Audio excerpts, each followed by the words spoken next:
One of the funniest animated sitcoms over at Adult Swim recently made the plunge into virtual reality, and I gotta say, it is awesome.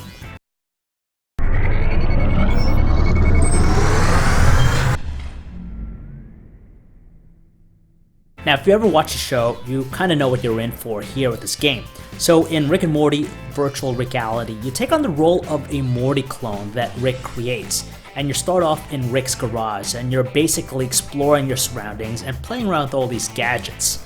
Now, the best part about the game, I gotta say, is the story, because the script writers did an amazing job writing dialogue between all the characters. It's an absolute goldmine, and it's rich with hilarious and witty remarks from Rick, so it very much plays like a regular episode on TV. What is this, Rick? It looks like some sort of crazy video game about us or something. It's not just a video game, Morty. It's a virtual reality game. I sold our likenesses to some video game publisher for a lot of money, Morty, and they made a whole virtual reality game, and it's got all kinds of great things about it, Morty. I don't understand, Rick. I mean, like I don't know if I like this, you know? I don't care if you like it, Morty, because it's a VR game. It's the hottest new trend, Morty. It's the hottest new future of entertainment, Morty. Yeah, I don't know, Rick. Come on, look at these features, Morty. It doesn't get much better than this, Morty. Now, given the animated look of the game, it's really not pushing the boundaries in terms of the visuals here, but it suffices because it very much paints a convincing picture of you being in Rick and Morty's world. As we're exploring Rick's garage, we're seeing the world through the first-person perspective of our Morty clone, and what you get to do is interact with a bunch of the objects, gizmos, and inventions that are scattered throughout the garage.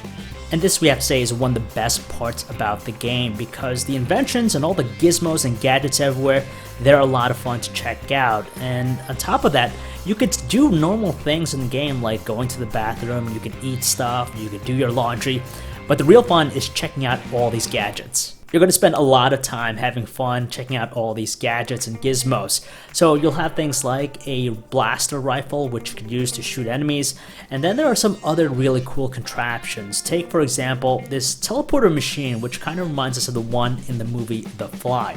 So basically, you could combine two objects together to produce one, and it makes for a lot of interesting combinations. So for example, if you wanted a metal apple, you could make that using this machine. So while the majority of the game focuses on exploration and puzzle solving, it's broken up luckily by some action sequences. They're a good break from the usual puzzle solving, just because those puzzles can be a little bit difficult to figure out, and honestly, there are several times we found ourselves having to redo it over and over just to figure out. So we use the Oculus Rift and touch controllers with this game, and moving around is done via the teleportation method, which makes sense because a lot of games you do this.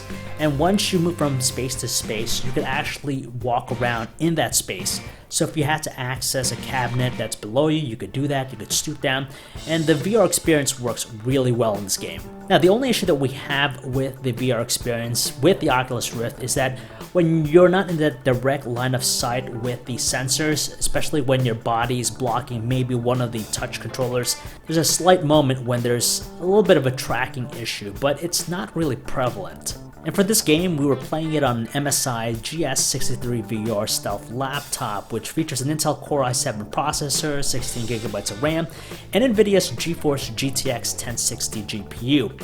We didn't have any issues with the experience. The performance of the game was really smooth and fast, and overall, we gotta say, we didn't even feel sick playing the game once.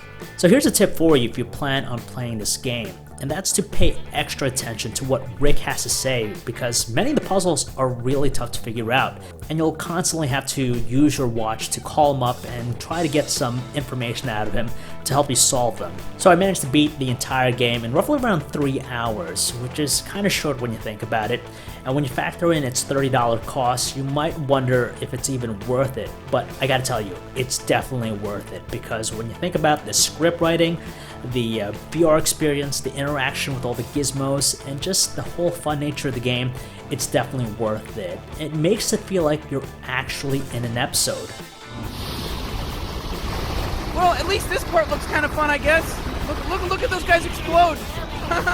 Like, what else do you actually do in this game? And there you go, guys. That is our review of Rick and Morty Virtual Rick-ality. So if you want to learn more about it, you can check out our website, VRSource, your source for all kinds of reality.